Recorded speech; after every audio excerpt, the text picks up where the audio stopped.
Queridos, a paz do Senhor uma vez mais. Amém? Eu estou alegre e grato a Deus. Estou na casa onde trabalho, onde congrego. Estou na companhia dos meus pastores, dos meus amigos, dos meus irmãos. Vem cá, Davi. Esse menino aqui é o Davi. Ele congrega aqui, seus pais são meus amigos.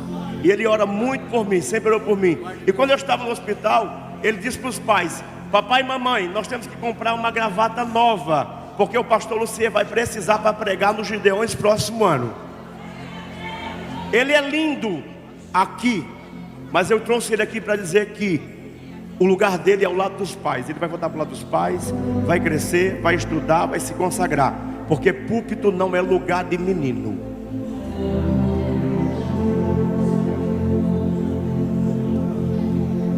Filipenses capítulo 1, quem pode ficar de pé para ler a Bíblia diz amém.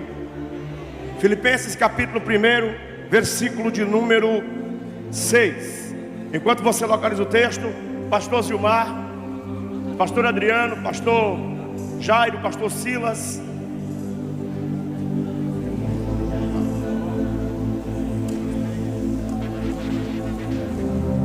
Liga o microfone do pastor. Pastor Zilmar. Amém, amém. Pastor Zilmar, pastor Inês, pastor Jairo, pastor Silas, pastor Adriano, pastor Sérgio Travasso, pastor, todos os pastores amigos que estão aqui, pastor Anderson Predes. Um abraço também especial para um amigo particular, pessoal, pastor Fábio Pimenta lá no Paraná, e pastor Celso Godoy lá em Araranguá. Deus abençoe. Estou na companhia da minha esposa. Ano passado ela estava aqui nessa mesma data chorando pela minha vida, né? E eu tenho o privilégio de poder repetir o que já disse outras vezes quando estou com você. Quando perguntaram a Winston Churchill o que ele gostaria de fazer se ele tivesse que começar tudo de novo, ele foi o mais bem brilhante estadista inglês. Ele disse: eu casaria com a mesma mulher, depois o resto eu escolheria. Declaradamente não existe reencarnação, mas se existisse, eu casaria com você em todas as encarnações possíveis. Você é um espetáculo. Aos alunos da ETECAM, cadê os alunos da ETECAM? Olha lá, glória a Deus. Pessoal da mocidade aqui, cadê? Amém? Amém. Irmão, tem muita gente orando, vai dar certo.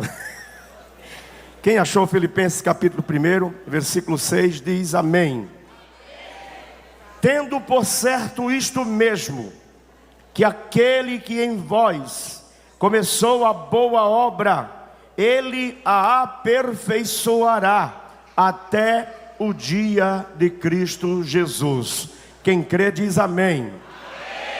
Repita comigo o tema da mensagem antes de sentar. Primeiro você começa, depois você melhora. Pode sentar-se. Pastor Valdir, Deus abençoe. Queridos, o meu anseio profundo nessa noite é o desejo de, na medida do tempo que me foi dado, resumir, sintetizar a história e a caminhada do povo de Deus. Caminhada esta que vai forjar a sua identidade sacerdotal. O anseio de Deus sempre foi e sempre será que a sua igreja e o seu povo seja testemunha para as nações. Eu não consigo por si só resumir a história da igreja nem do povo de Deus. Para tanto, eu me aproprio das palavras de um historiador da igreja polonês chamado Jarosław Pelikan. Ele disse que a igreja primitiva era um grupo de homens simples, iletrados, semi-analfabetos, marginais dentro de um império opositor e cruel. Mas esses homens eram movidos por uma convicção profunda, não de um cadáver, mas de um Cristo vivo e ressurreto. Quando este evangelho chega em Roma, ele vira uma instituição.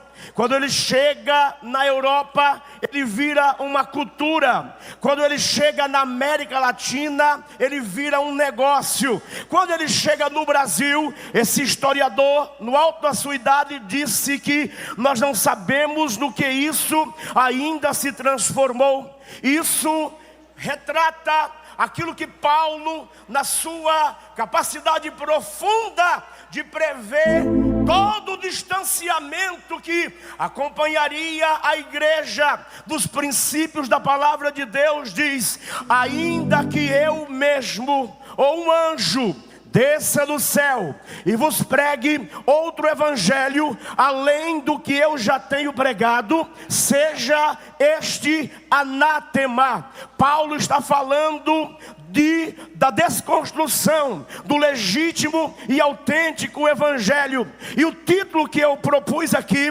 primeiro você começa, depois você melhora. Ele tem uma intenção crítica de desconstruir toda uma tentativa de psicologizar o evangelho. Evangelho não é psicologia, evangelho não é manipulação das emoções alheias. Evangelho é uma rota de morte para que a vida de Deus brote em mim. Os estudiosos da Bíblia, quando vão resumir e sintetizar tudo que eu estou tentando dizer, eles se apropriam de Filipenses capítulo 2. A escritura diz que ele, sendo em forma de Deus, não teve por usurpação ser igual a Deus, antes sujeitou-se à morte e morte de cruz, pelo que Deus o Pai lhe deu um nome que está acima de todo nome,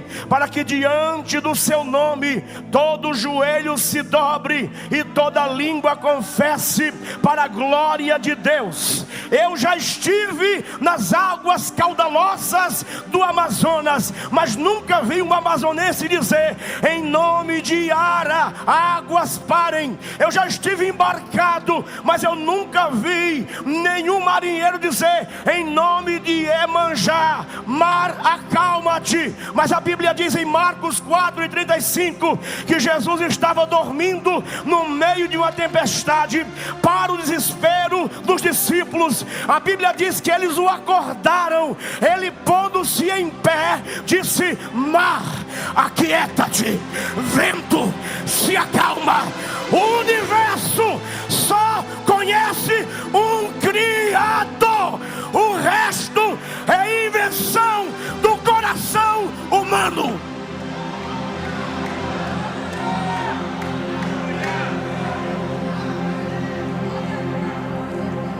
A história da teologia vai definir a vida de Cristo em dois momentos: o momento da sua humilhação, a sua kenosis, o seu esvaziamento, e o período da sua exaltação.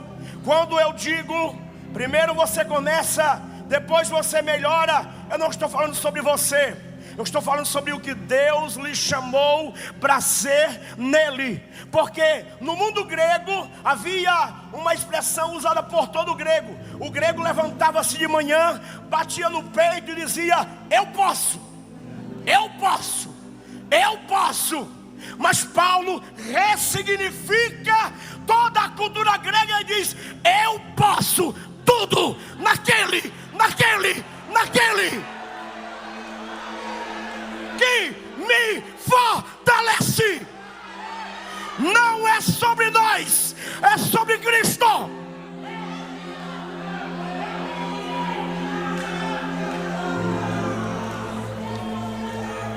Jesus encerra essa lição gloriosa nos ensinando que o Filho do Homem não veio para ser servido, mas para servir.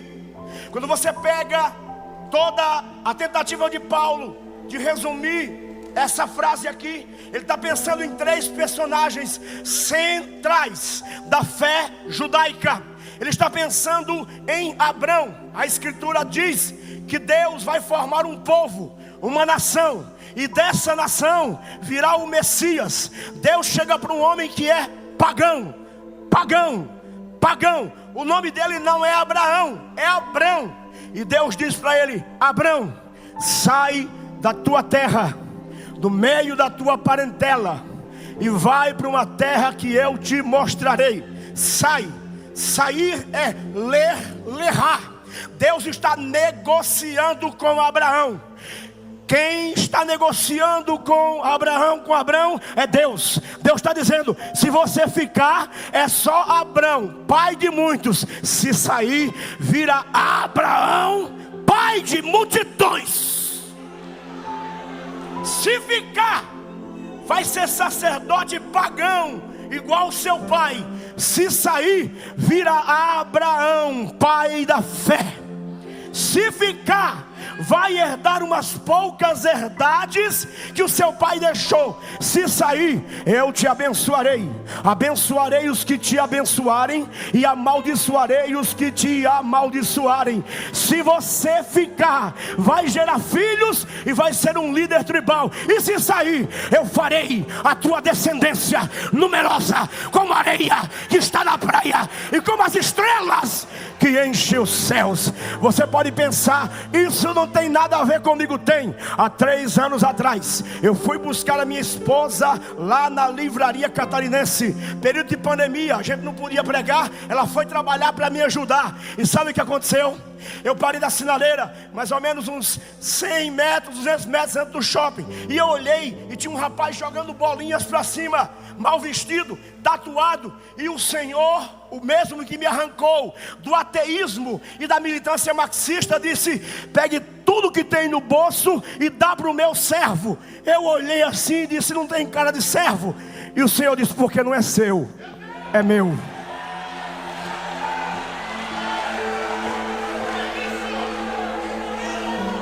Eu tinha R$14,60. 11h30 da noite, eu deixei o vidro cerrado, pastor André, porque estava com medo.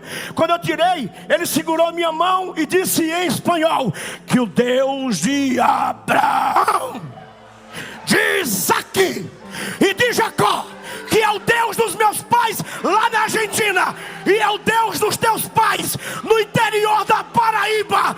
Quem disse a ele que os meus descendentes são judeus? O Deus de Abraão.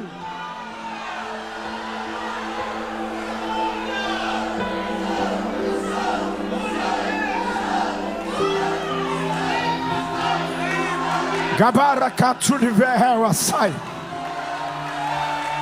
Garra Chevo Sademandara. Ebara Kawasai. Eu não vim aqui atrapalhar Deus, eu vim pregar. Mas se não puder pregar, Ele já está presente. Ele é o Verbo encarnado. Ele é a melhor pregação.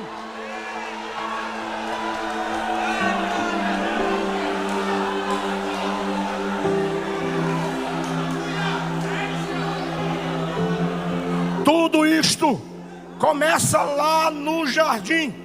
Primeiramente nós temos um jardim visitado. Depois nós temos um jardim vetado. Adão e Eva são expulsos do Éden. Romanos capítulo 3, versículo 23. E todos pecaram e destituídos estão da glória de Deus. Sabe o que é bom sobre o Evangelho? É que a lei, ela é capaz de punir o melhor dos homens. E a graça resgata e salva o pior dos pecadores. Por causa da graça que ressuscitou e está viva, eu evoco aqui a palavra do pastor Josemar Bessa. Ele não me conhece, mas eu admiro ele. Ele disse: em Adão a gente nasceu morto, mas em Cristo a gente vai morrer vivo, vivo, vivo, vivo, vivo.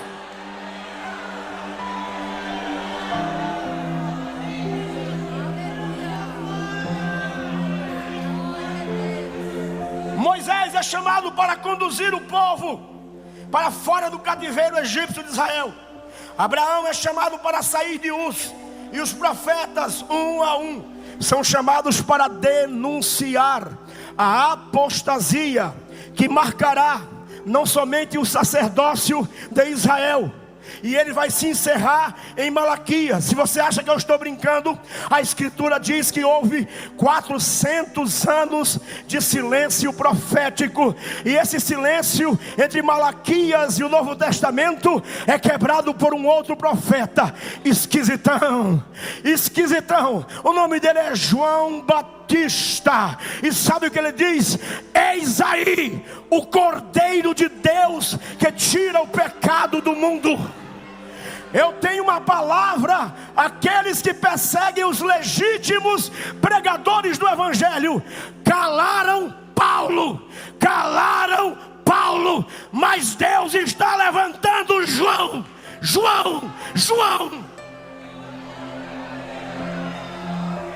Escute, o Novo Testamento ele é marcado literalmente por a quebra desse silêncio profético, porque João Batista, quando Malaquias encerra a sua profecia, ele diz: nos últimos dias o Espírito de Deus reunirá e melhorará o relacionamento dos filhos com os pais, e o Espírito de Elias estará sobre ele. João prega na mesma tônica. João tem o mesmo estilo de Elias. Elias, ele entra em crise lá no Carmelo. A Bíblia diz que ele, após ouvir uma notícia de Jezabel: assim como você fez com os meus profetas, assim eu farei. E ele foge. Dentro daquela caverna, ele está buscando escapar pela própria vida. A Bíblia diz que Deus vai ao encontro dele. Ele está acostumado a ver a terra tremer, está acostumado a ver relâmpagos, raios e trovões. Quando Deus usa esses elementos comuns, ele não reage, mas a Bíblia diz que há um sussurro suave. Sabe, eu não posso deixar de aplicar isso aqui. Eu estou aqui, mas para mim eu não sou apenas pregador. Isso aqui é uma grande sala de aula. Eu não vou perder a oportunidade de jeito nenhum. Tem gente que se impressiona com trovão. Eu me impressiono é com o sussurro do Espírito.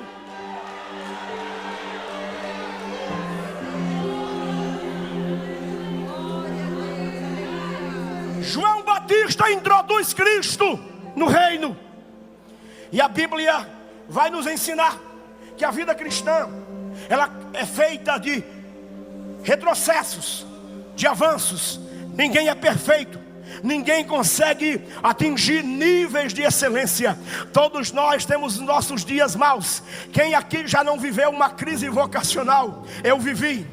Um dia eu fui pregar no São Vicente, aqui em Itajaí, pastor. E sabe o que eu fiz? Eu tomei uma decisão no coração. Eu sou nordestino. Quando eu coloco uma coisa no coração, só Deus tira. Eu decidi, pastor Silas, que com a oferta daquele culto, eu iria queimar a minha biblioteca. Eu tenho uma biblioteca de uns 5.000 livros. Eu vou queimar, porque eu estudo, leio, e parece que as pessoas não querem saber disso, não querem ouvir isso. E eu decidi. Quando terminei de pregar, uma irmã chegou para mim e disse: me preste sua Bíblia. Eu emprestei. Achei estranho. Ela foi até o final do culto, voltou. Olha, se eu sou médica, aqui dentro tem R$630 de oferta. E Deus mandou te dizer que não é para queimar os livros, é para comprar mais.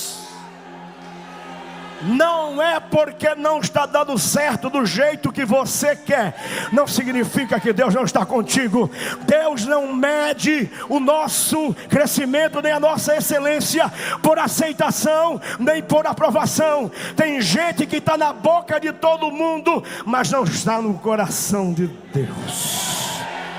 Tem gente que ninguém sabe o nome, é um Zé da vida, mas ele está dentro daquela categoria esquisita de Deus. Qual é?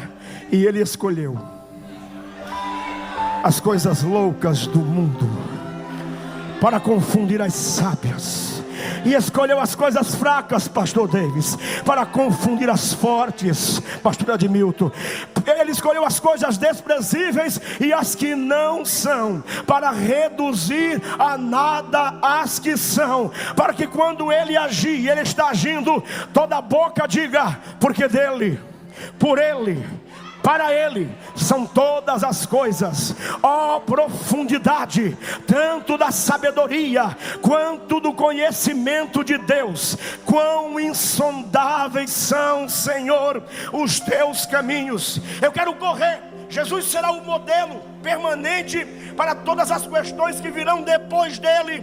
Humilhação e exaltação. Olha aqui para mim. Tem gente que chega para mim e diz: pastor, eu quero ministério, mas eu não quero sofrer. Então eu digo para ele: vá ser budista. Deus teve um único filho sem pecado, nenhum sem sofrimento. Pastor, é que eu não quero arranhar a lataria. As pessoas são duras e cruéis. Quando colocaram em dúvida o ministério apostólico de Paulo, por uma questão estética, porque Paulo era feio, esquisito, e era pesado de fala, era potente na escrita. Sabe o que ele apelou? Ele não apelou à autoridade apostólica. Ele disse: eu sou apóstolo. Ele disse: não, desde agora ninguém fique no meu caminho, porque eu trago nessa lataria amassada, judiada pelos judaizantes e pelos inimigos da cruz de Cristo, eu carrego neste corpo as marcas de Cristo. Marca de Cristo é credencial apostólica. Mas eu preciso caminhar, eu preciso correr. Eu quero chegar à igreja de Corinto, a igreja dos dons e a igreja das doenças. Tudo ali está fora de lugar. Todo mundo tem dom, mas é uma baderna, é uma confusão. Escute uma coisa: o reino de Deus não é um reino de confusão. O reino de Deus é um reino de excelência vocacional. Em Corinto está acontecendo algumas coisas. Aquilo que começa lá no Éden. O diabo, ele é um grande ator. Ele atua através da história para tentar destruir. Quando não destruir, deturpar a obra de Deus. Mas eu tenho uma palavra e eu quero declará-la aqui. Quem recebe, levante a mão. Sobre a igreja repousa duas promessas. Uma de natureza interna: aquele que começou a boa obra, Ele é poderoso para concluí-la até o dia de Cristo Jesus. Pastor, e a externa? As portas do inferno nunca prevalecerão contra a igreja do Deus vivo. Deus não ama a igreja pelo que ela é. Deus ama a igreja pelo que Ele pretende torná-la. Estou ataviando-a como uma noiva adereçada para encontrar-se com o noivo. Fique tranquilo, o cinzel da graça não para de trabalhar, e ele está em ação nesta noite, neste lugar. E Deus quebra o nosso orgulho pessoal. Quebra. Eu não pretendia falar nada disso, já estou fora do esboço. Quando eu aceitei Jesus, o Senhor me arrancou do ateísmo. Eu me achava a bala que matou John Kennedy. Ateu. No meu primeiro ano de crente, eu li, nos meus primeiros 10 anos de crente, eu li uns 1.500 livros. Eu achava que se eu morresse não tinha esperança para a igreja na minha cidade. Até que um dia Deus resolveu marcar um encontro com a minha vida. E sabe o que Ele fez, pastor? Ele mandou eu para um culto que tinha um pastor doido pregando. A gente precisa se encontrar com os doidos algumas vezes. Eu entrei, era uma igreja rica, elitizada. Eu entrei e de repente ele sentou-se no púlpito. E ele, com nordestinês rasgado, ele disse: meu Deus, eu acho que eu errei de porta. Eu acho que eu entrei no cemitério. Eu olhei e falei: credo, eu fujo dos doidos e esses doidos me perseguem. Daqui a pouco ele disse: meu Deus, que catinga de gente morta. Eu falei: o que esse maluco vai falar quando pegar o microfone? Quando passaram para ele, já passaram assim. E ele pegou e disse: boa noite, seus crentes snobs. Eu não vim pregar para vocês, vim pregar só para aquele cabra feio ali. E apontou na minha direção. Como eu nunca me achei feio, eu olhei para trás. Ele disse: é com você mesmo, seu arrogante, seu soberbo. Tu é tão ruim, miserável, que hoje é o teu aniversário e nem tua mãe se lembrou. Era o meu aniversário de 24 anos. Mas ele disse: mas assim diz o Senhor, em resposta às orações da tua avó Alzira, eu estou te dando de presente hoje um ministério.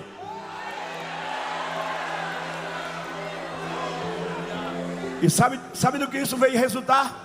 Ele me mandou. Eu cheguei há 21 anos atrás aqui, eu e o Lidnilton Matias, pastor do Haiti.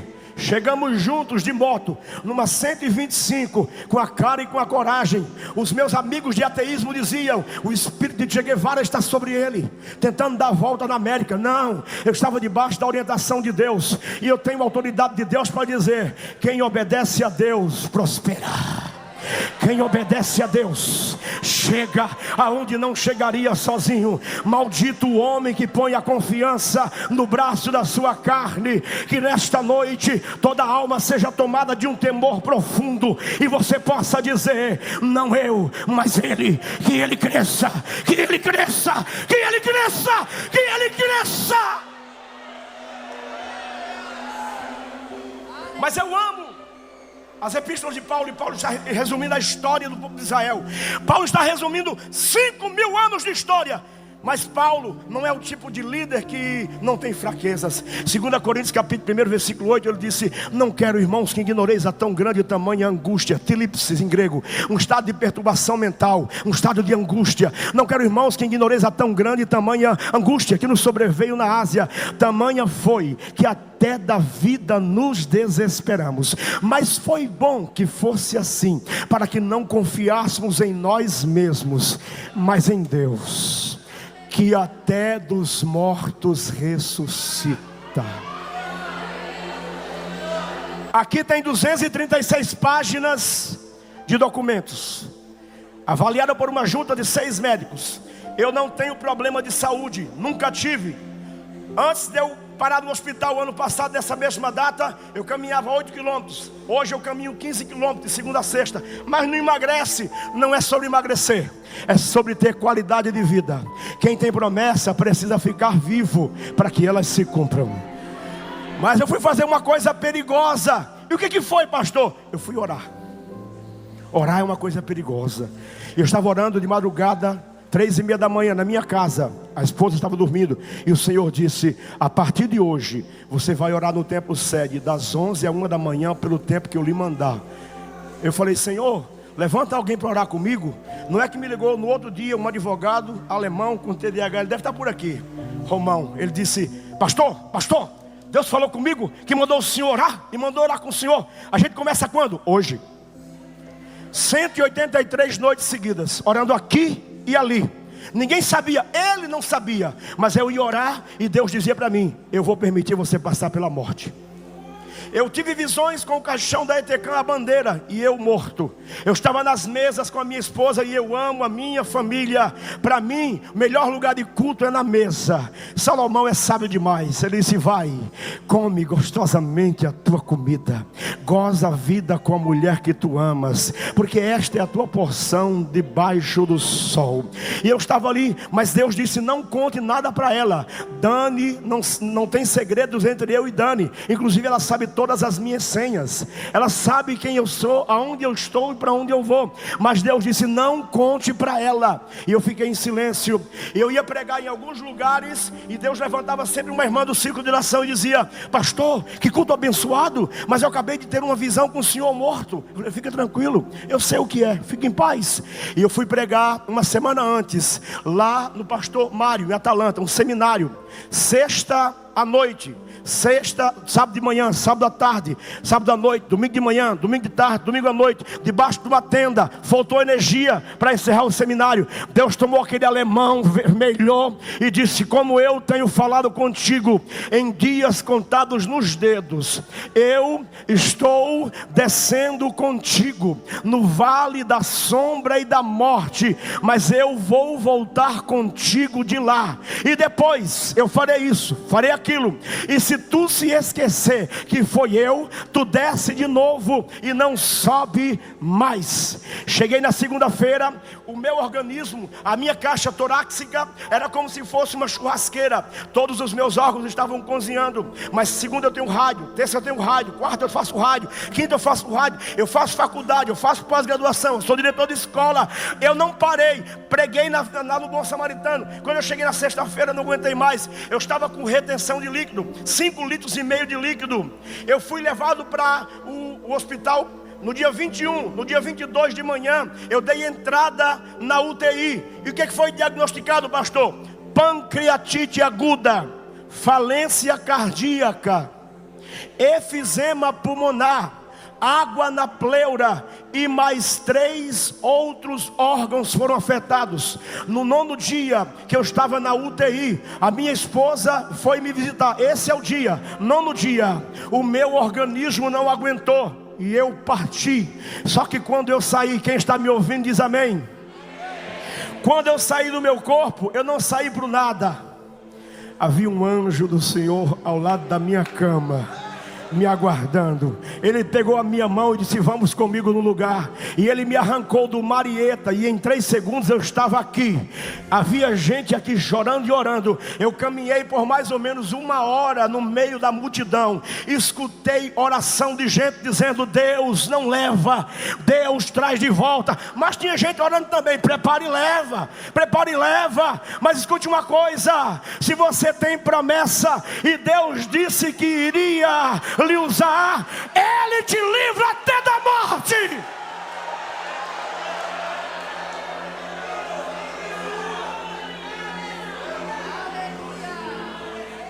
E eu fui a muitos lugares, não contei até hoje nada do que vi, porque não fui autorizado.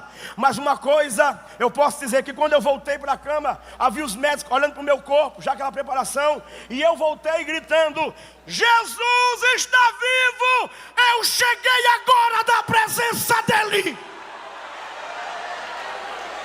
Oh, que recebe sou, lebarto que eu vou decair. Hoje é domingo, domingo de manhã, as mulheres foram preparar o corpo, mas foram recepcionadas por um anjo que lhes disse: porque buscais entre os mortos aquele que já ressuscitou. Pastor, eu não tenho o privilégio de ir em Jerusalém, o dinheiro não alcança, isso é promessa para turista. Ele não está aqui, ressuscitou. E para quem não pode ir a Jerusalém, tem promessa? Tem. Onde houver 2 ou 3 reunidos no meu nome, aí eu estarei no meio de vós. Ele está neste lugar. Se você não pode ir a Jerusalém, isso aqui vira Jerusalém para você.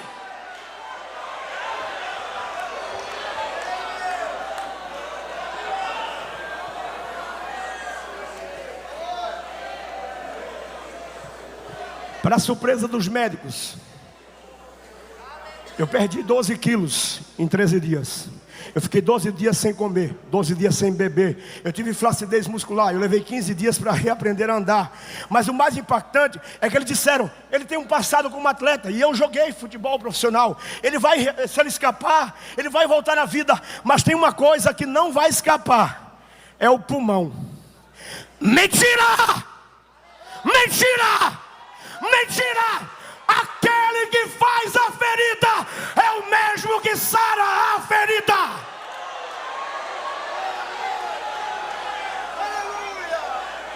Se o plano de saúde não alcança, a misericórdia alcança. Se o plano de saúde não dá no teto, o Senhor envia anjos.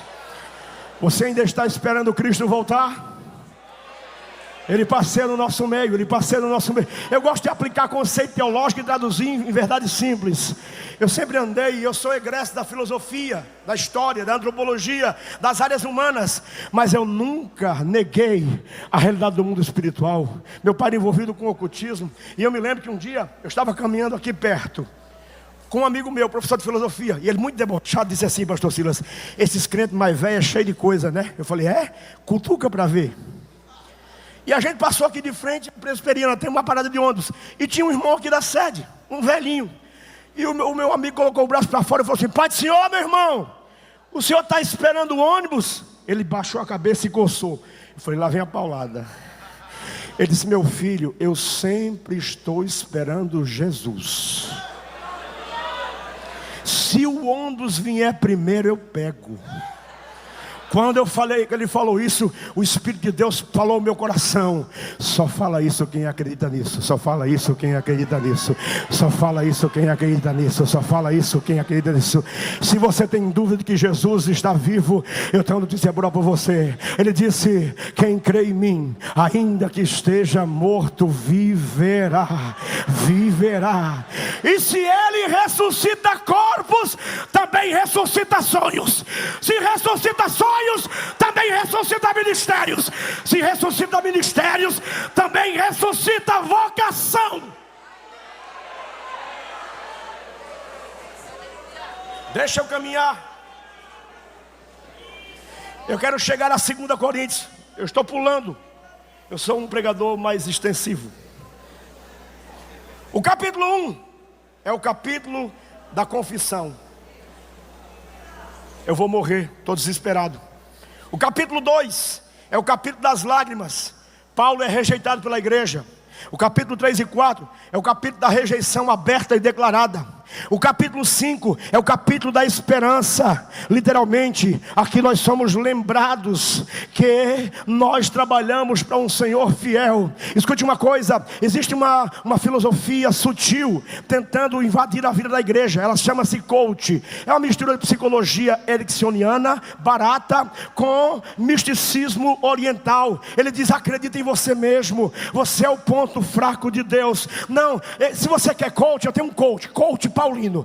Sabe como é que Paulo trabalha gente e estimula gente que quer trabalhar? Ele diz assim: sede pois firmes e constantes, sempre abundantes na obra do Senhor, sabendo que no Senhor a vossa obra não é vã.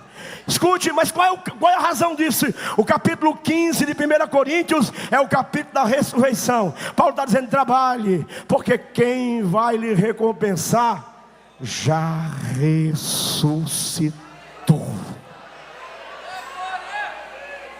Quando nós chegamos ao capítulo 6, é o capítulo das renúncias. O capítulo 7 é o capítulo da amizade no ministério. E nós precisamos de amigos no ministério.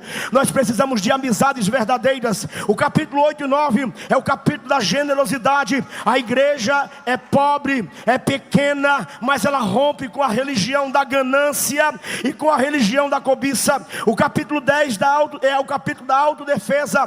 Paulo está tentando defender o seu apostolado. Paulo não se confiava em experiências fora do corpo. Por uma única razão ele disse: conheço um homem, não sei se na carne ou no espírito, que foi arrebatado até o terceiro céus e viu coisas inefáveis que não são dignas de serem compartilhadas e repartidas entre os homens. De um tal assim me gloriarei eu. Quando nós chegamos ao capítulo 12, nós temos o capítulo das revelações. Quando nós chegamos ao capítulo 13, nós temos o capítulo do amor pastoral insistente. Paulo disse: e eu sei que amando-vos cada vez mais, serei menos amado, mas eu me deixarei gastar por vós. Só pensa assim, só vive assim quem é movido por convicções. Ministério não é movido por tapinhas, é Deus dizendo: eu estou contigo. Eu estou contigo, eu estou contigo. E Paulo mostra o poder e a potência desse amor quando ele diz o seguinte: o amor tudo crê, tudo espera, tudo suporta. Quem está me ouvindo diz amém. A palavra suportar aqui em grego é telhado. Paulo está dizendo: vocês são ruins e difíceis. A igreja que mais fez Paulo sofrer foi Corinto. Mas Paulo disse: assim como o telhado, eu amo e protejo vocês no verão, eu amo e protejo vocês no inverno, eu amo e protejo vocês na primavera, eu amo e protejo vocês no outono. Porque o amor que me move, que me constrange, não é um amor que brota de mim mesmo, é o amor que brota do Cristo vivo e ressuscitado. Se alguém veio aqui para adorá-lo, se alguém veio aqui para adorá-lo, se alguém veio aqui para adorá-lo, essa é a hora. O Espírito de Deus transporta Paulo para a Galácia. E Paulo escreve a sua primeira epístola. Ele disse: estou estranhando o fato de que vocês passaram tão rápido do Evangelho para a lei. E é aqui que eu começo a aplicar aquilo que vim ministrar. Infelizmente, nós temos um gosto adoecido por religião.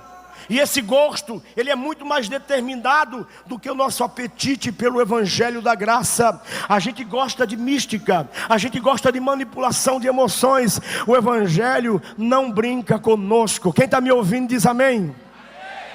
Eu tive o privilégio de ouvir, talvez pela última vez em inglês, pastor Dan Duque.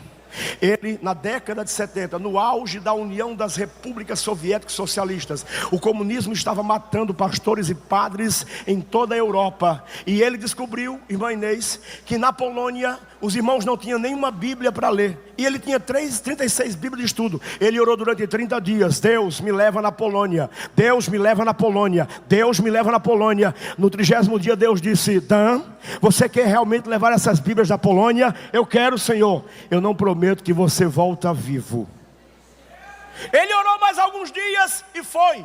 Porque o Senhor disse para ele que iria com ele. Quando ele chega na divisa da Áustria com a Polônia, ele é preso por uma guarnição marxista com um carro cheio de Bíblias. Eu vim do ateísmo, eu vim do marxismo. O que aguardava ele era uma cova rasa e uma bala na cabeça. Dentro de uma sala pequena e apertada, com fuzis, diziam para ele: você vai morrer, você vai morrer. Quem está me ouvindo diz amém.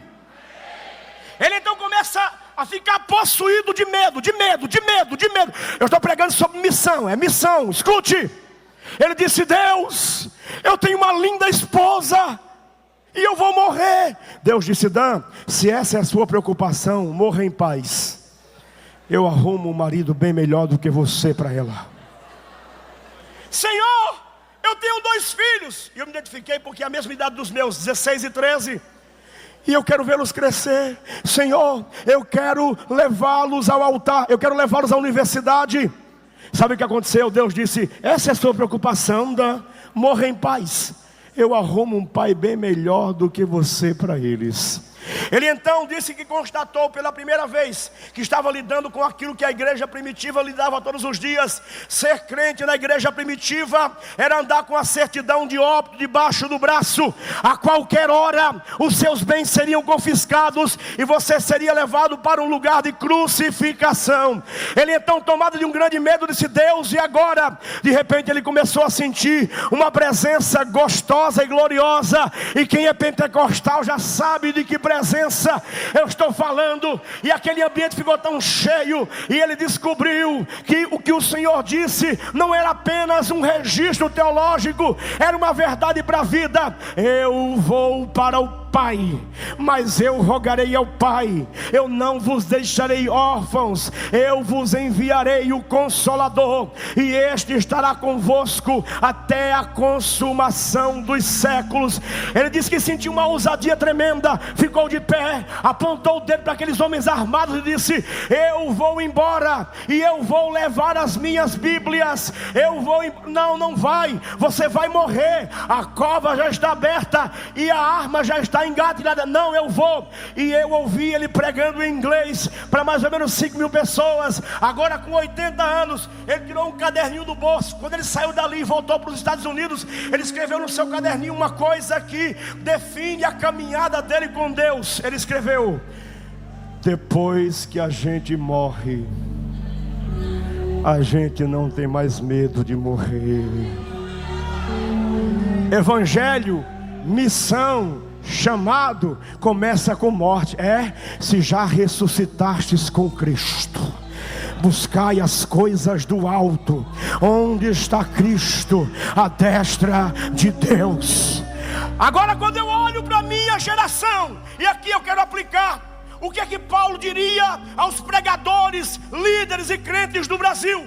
Ele diria: sede meus imitadores, como eu sou de Cristo. O que é que Paulo diria aos judaizantes do neopentecostalismo, que acha que por usar um quipá e tocar um chofar são mais espirituais? Paulo diria: é muito afeto, muita invenção, pouco texto e péssima interpretação.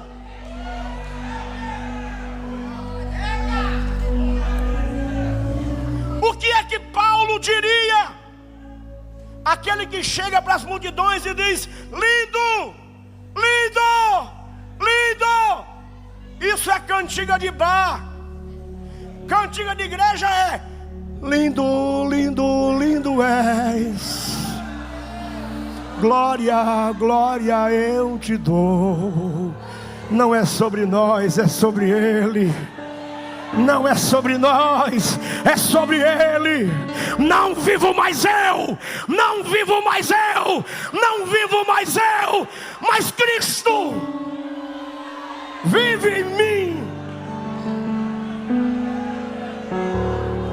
O que Paulo diria a quem tem o mau hábito de dar ordem aos anjos?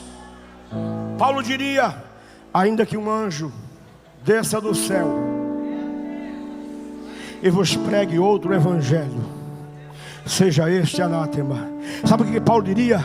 Diria o que disse a Timóteo: mas tu permanece naquilo que tens aprendido, e que desde a tua meninice sabes as sábias letras que te farão apto para a vida eterna. Pastor, o senhor não entendeu. Eu quero ouvir Deus falando comigo. Leia a Bíblia. Não, pastor, o senhor não entendeu. Eu quero Deus ouvir Deus audivelmente. Leia a Bíblia em voz alta.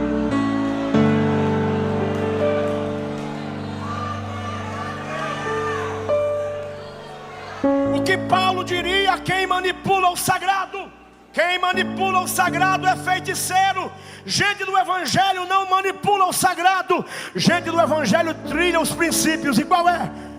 Humilhai-vos debaixo da potente mão do Senhor, e Ele ao seu tempo vos exaltará. O que Paulo diria aos neófitos? Paulo diria àqueles que nasceram agora. E eu chamei o Davi aqui de propósito. Eu coloquei o Davi aqui porque ele é lindo. Ele vai crescer, ele vai ser instruído. Mas é como se Paulo estivesse gritando: altar não é lugar para neófito, nem para menino.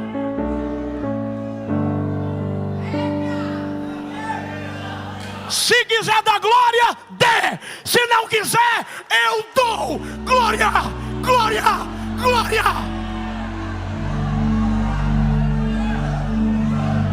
Igreja não é conduzida por meninos. Igreja é conduzida por anjo da igreja. Anjo da igreja.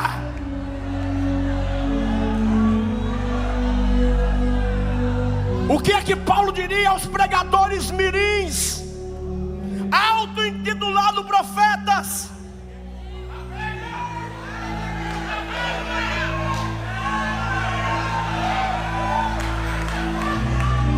Paulo não diria, ele está dizendo: não é the king of the power.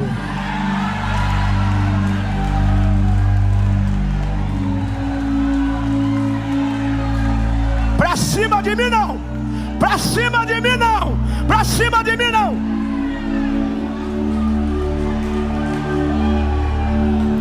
Pastor, quem tem adoração adora. Pastor, e o que é que um menino aprende em Israel? Ele aprende alguma coisa? Aprende. Quando meu filho nasceu, Thomas, no hospital em Balneário, eu levantei ele. Os médicos eram árabes, mas eu não me envergonho do Evangelho. Evangelho é poder de Deus. Eu recitei aquilo que menino recita. Menino não aprende a falar inglês falido. Menino recita: Shema Israel, Adonai Elohenu, Adonai Errad. Não é the king of the power. Não, não. Eu sei que tu sabes as sábias letras desde a tua meninice, os quais te fazem aptos para a vida eterna. Quem veio para adorar o Deus que levanta sacerdotes? Sacerdote começa com 30 anos, profeta começa com 30 anos. Lugar de menino é na companhia dos pais.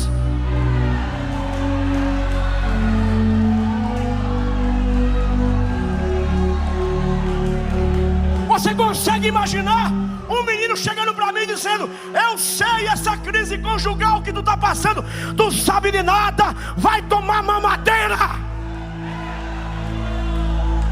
O problema é que a nossa cultura é a cultura que quer brilhar a todo custo e usa de todos os expedientes. Deixa eu ser nordestino aqui. Eu vou usar uma linguagem lá do sertão. Quem brilha com a bunda é vagalume. E crente? E como é que crente brilha? A Bíblia diz. E a Bíblia diz que a glória de Deus estava sobre o rosto de Moisés. E o crente, ele é edificado de glória em glória, de glória em glória. Quem veio para adorá-lo, adora.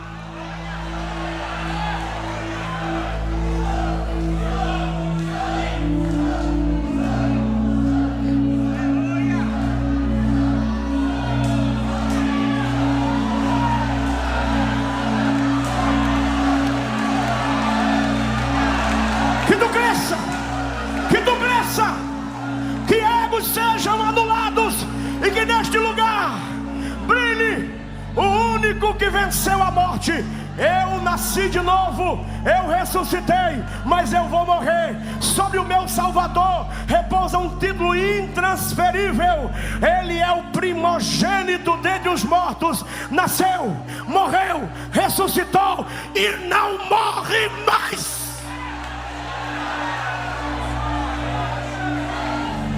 É por isso que quando ele lhe fizer promessa, pode ficar tranquilo. Ele não morre, ele não morre, ele não morre, ele não morre. Ele não morre. Eu estou terminando. Segure aí.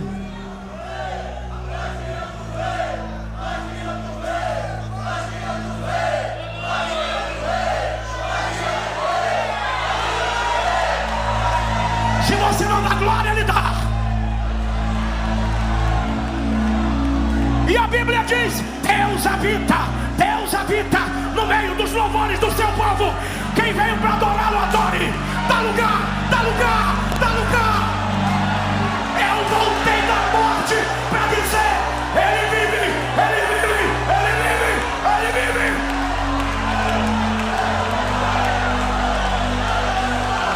Não é porque eu estou vivo, é porque Ele está vivo. Você pode crer no amanhã. Você pode crer no amanhã. Estou terminando.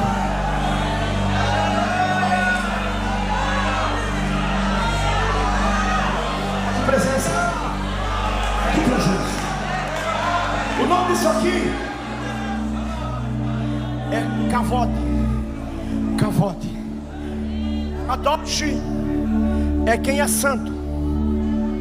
Kadesh é quem é santo por pureza.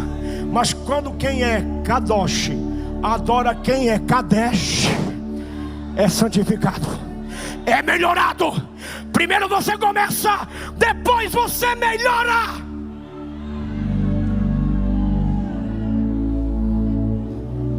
Pastor, o que é que Paulo diria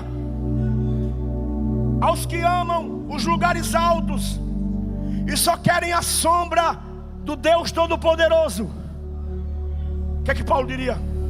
É só você ler 2 Timóteo, capítulo 2, versículo 1 ao 3. Em 4 versos, pastor Zilmar, Paulo diz, no versículo 2 e 3, sofre comigo.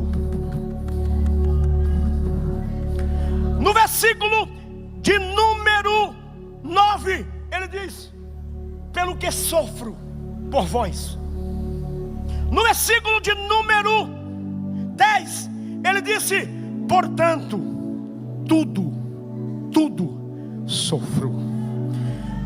Estou aplicando isso para você entender o que eu quero dizer agora. Quem está me ouvindo diz amém. Qual é a base de sustentação de Paulo para lidar com o sofrimento? Ele tem um psiquismo poderoso. Ele é treinado na filosofia estoica. Ele tem aquilo que os gregos chamam de ataraxia, estado de imperturbabilidade. Não, Paulo está fundado em outra coisa. E eu vou ler para vocês. Se você quiser dar glória, dê. Hebreus capítulo 4, versículo 15. Nós não temos um sumo sacerdote que não possa compadecer-se de nós, mas um que em tudo Em tudo, pastor Marcos, foi tentado, porém sem pecado. Portanto, está apto para socorrer os que sofrem. Paulo aqui, literalmente, está dando uma amostra de uma geração de mestres cansados. Quem está me ouvindo diz amém. Que sempre, na maioria das vezes, preferem ouvir charlatões gritando os seus próprios desejos do que ouvir a boa palavra, autêntica palavra de Deus. Pastor, por que o senhor trouxe essa palavra tão confrontadora? Aqui eu vou repartir com você uma particularidade, e eu termino com isso e vou orar. Pastor Zilmar, no 11º dia que eu voltei da morte, eu estava na UTI. Eu estava com 13 quilos a menos. Eu tive flacidez muscular extrema. Eu levei 15 dias para reaprender a andar. Eu acordei um dia e olhei que na direção da UTI onde eu estava tinha mais ou menos uns 9 leitos. E quase todos os dias eu ouvia as sirenes tocando. Alguém morria do meu lado. E eu ouvi os médicos dizendo: vai morrer hoje também. Vai morrer hoje também. Você já ouviu isso? Alguém já disse isso para você? Escute uma coisa: a pandemia veio e não levou você.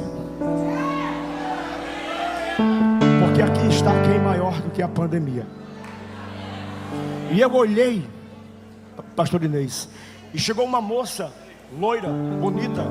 Ela parecia a Mary Monroe. E o quadro dela era grave, gravíssimo. Ela estava de 3 redomas de vidro. Quem quiser acreditar, acredite. Eu estava deitado na minha cama, e eu olhei, havia um ser do lado dela. Eu vi de olho aberto. O senhor estava sob efeito de remédio? Não. Estava lúcido como estou aqui. E eu vi um ser de mais ou menos 1,90 m, com um instrumento cortante. Ele estava olhando para alguma coisa parecida com um relógio. Ele estava impaciente porque ele veio buscá-la. Pastor Silas sabe de perto que é isso também. E ela saiu de dentro do corpo dela, olhou para mim e disse: me ajude, eu estou indo para o inferno hoje. E eu me agitei, me amarraram, eu estava amarrado. Eu me agitei e disse: Deus, eu tenho que fazer alguma coisa. Nem que eu me jogue dessa cama, mas eu vou ali amanhã e eu vou orar por essa moça. O diabo não vai levá-la. E aconteceu uma coisa que não era comum. Eu dormi 3 horas. Quando eu acordei, ela não estava mais lá. Escute, eu tomei 56 injeções de dipirona na veia. Eu tomei morfina 3 vezes por dia. Mas não existiu na minha vida, eu tenho 46 anos, um lugar onde eu senti tanto a presença de Deus em estado pleno e puro, como naquela UTI. Escute uma coisa: quem vai lá não quer voltar. Eu estou aqui porque me foi dada uma ordem: volte. E quando eu desci, o mesmo anjo que estava em frente à cama, pastor Reis, e você, mestre, Deus disse: volte e seja impiedoso com os falsos mestres e com os falsos pregadores. E eu estou aqui para dizer: se alguém vos anunciar outro evangelho, ainda que seja um anjo, é anátema. Fique com o evangelho de Cristo. E eu temo, pastor Admilton, disse Paulo, que assim como a serpente enganou Eva, o diabo vos engane. Escute, e vocês se afastem da simplicidade que há em Cristo. Esse negócio de que eu sou pregador e eu sou importante, isso é mentira. Isso aqui é sermão. Isso aqui é carta viva.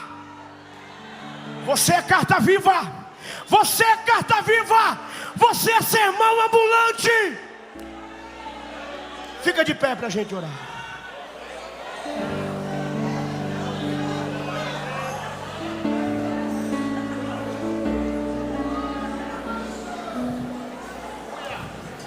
Pastor, o senhor vai me chamar para frente? Tem alguma coisa para mim? Tem, pode vir. Tem. Vem para frente, eu quero orar por você. Vem, vem, vem. Jesus vai renovar vidas nesse lugar. Vai, vai, vai. Quando eu voltei daquela experiência, Raiz, eu voltei com uma tristeza profunda de morte. E eu perguntei: Jesus, por que o Senhor me permitiu ver isso? E a resposta do Espírito Santo, pastor Valdir, atormenta a minha alma até hoje. O Espírito de Deus me disse assim, pastor Carlos Bucchi, Deus disse assim para mim: sabe por que eu permiti isso? Porque isso acontece todos os dias à sua volta, e você se acostumou com a morte, mas eu não. Aos que estão debaixo de tormenta de acusação, levante a mão que eu quero declarar a palavra de Deus. Portanto agora, nenhuma condenação há para os que estão em Cristo Jesus, que não andam mais segundo a carne, mas segundo o Espírito. Pastor, eu sou fraco, mas o amor dele é forte. Pastor, eu sou frágil, mas o amor dele é potente. Pastor, eu sou esquisito, mas o amor dele é muito mais louco do que a sua loucura. Eu estou bem certo de que nem a morte, nem a vida, nem o presente, nem o porvir, nem a altura, nem a profundidade, nem qualquer outra criatura nos poderá separar do amor de Deus que está em Cristo Jesus. A segurança do Evangelho é: nenhuma condenação há, e a segurança dele é: nenhuma separação haverá. Vem para frente, eu quero orar por você. Vem para frente.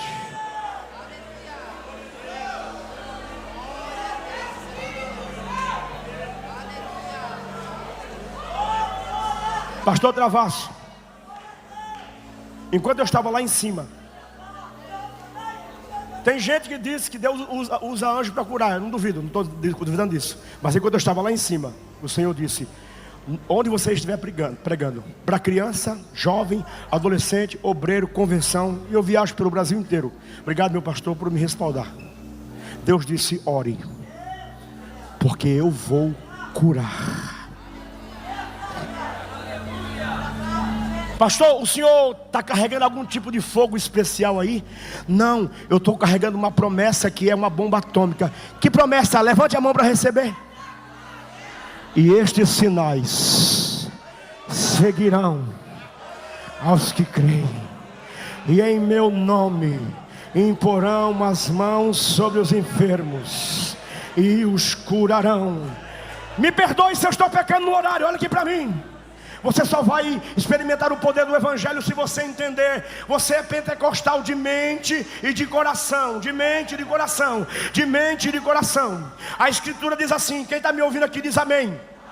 A Escritura diz assim, ó: entrando com ousadia no Santo dos Santos, pelo vivo e novo caminho que vos foi aberto do rasgar da sua carne, a fim de receberdes refrigério em tempo oportuno. Pastor, do que é que Paulo está falando? Da mesma coisa. Paulo está dizendo o seguinte: no Antigo Testamento só entra quem é descendente de Levi, só entra representado. E na graça, Deus está dizendo: não mande ninguém no seu lugar. Venha você mesmo, venha você mesmo, venha você mesmo. Na lei, alguns; na graça, qualquer um. Na lei, ainda que quisesse; e na graça, é só querer.